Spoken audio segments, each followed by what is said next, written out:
is Debbie, and I come from Brampton. In October of 1986, I was separated from my first husband and living with my mom and my 5-year-old son in Toronto. I had long ago turned away from my church because I lived for the world and its values, and I felt God would interfere in my pursuit of happiness. In a separation agreement with my husband, I received some money, and one of the first things I did was go shopping. I booked a trip to Florida for my son and then I went to buy a stereo system. The man who sold me the stereo offered to come over to help me set it up, and a month later I took a pregnancy test. I was pregnant. I'd only seen him once or twice again after that fateful evening, and when I went back to the store to tell him I was pregnant, he had quit. I remember standing in front of my mirror later with the results of the test in front of me, and I knew in my heart that what I was considering was going to excommunicate me from the church for good. I also had an incredible feeling that I was carrying a little girl and that this would be my only chance for a daughter. I remember wishing there was another way, but I was so consumed with what people would think or how I would ever explain this to my son and my mother. There was no husband or boyfriend to share my shame. I remember that there was a Planned Parenthood clinic on Bay Street. That name had always sounded so nice to me. I really believed that men and women went there to plan their pregnancies and get counseling. Later on, I realized that the horror of what those pretty words represented. I made the phone call when I was 6.5 weeks pregnant because I had hoped that somehow someone would stop me.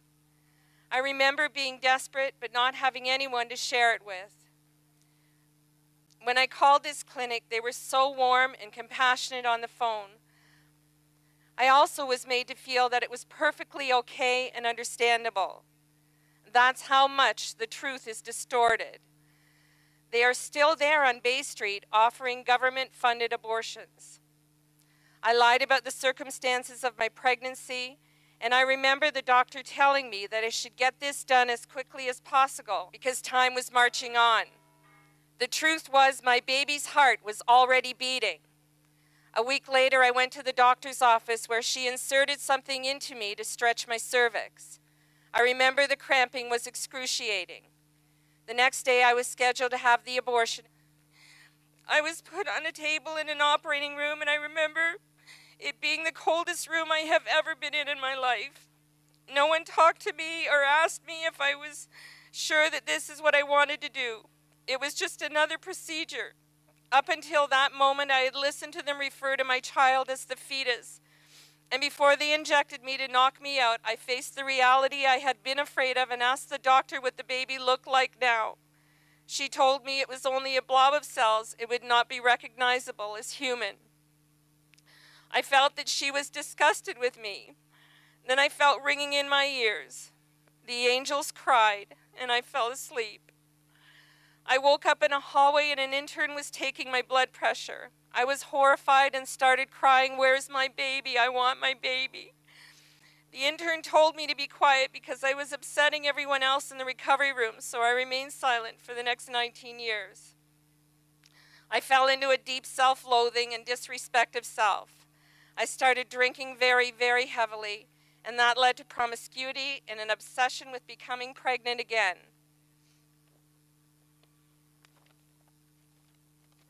I met an old boyfriend and we became engaged, but when I wasn't getting pregnant, I called off the wedding. Finally, in 1988, I took another hostage. And by October, 2 years after my abortion, I was pregnant again. It was though I was testing God to see how much he was going to punish me. And God, in his great mercy, sent me my wonderful Michael. It was through my alcoholism that I first experienced help. I started going back to church and sobriety and gave everything to my Lord. I was restored and given a new heart. I came back from the dead.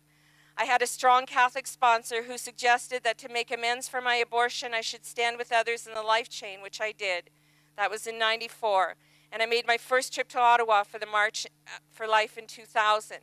And then it happened. I came to the March in 2004, and I saw all these incredible women and men who stand behind me holding up signs that said, "I regret my abortion." I left Ottawa that day admiring them, but also telling God that I would never be on those steps with them. My abortion secret was going to the grave with me. My greatest fear was losing my son's love and respect. Well, if you ever want to make God laugh, just tell him your plans. Incredibly, within the next few days, I told my sons and asked for their forgiveness and permission to go forward. They gave me their blessing and forgave me unconditionally. Then, with the support of my priest, I shared my experience at my prayer meeting. It was there that I learned my very dear friend Joanne had also experienced an abortion, and she came forward after my testimony. We spoke at the masses, which brought 2 more women forward.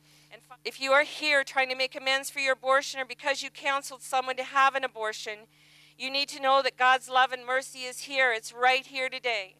You can be set free from the chains of self-loathing and guilt. 7 years ago, I met Father Vince Heffernan at a memorial for the unborn, and he was the first person I ever spoke to about my abortion.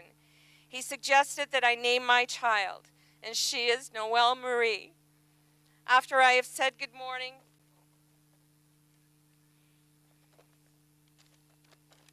to my Lord, I start every day saying good morning to her along with all the precious innocents in heaven. I implore you now to name an innocent and validate their lives. There are millions of nameless babies in heaven waiting to pray for us and to forgive us if we'll only ask them. Let your healing begin if you need healing. And I ask everybody here again, please name a baby right now. In your heart, name a baby. Today I'm here to tell you that I have 3 beautiful children, my precious Ryan, my precious Michael, and their holy sister in heaven, my precious daughter Noelle. Nobody will ever silence me again.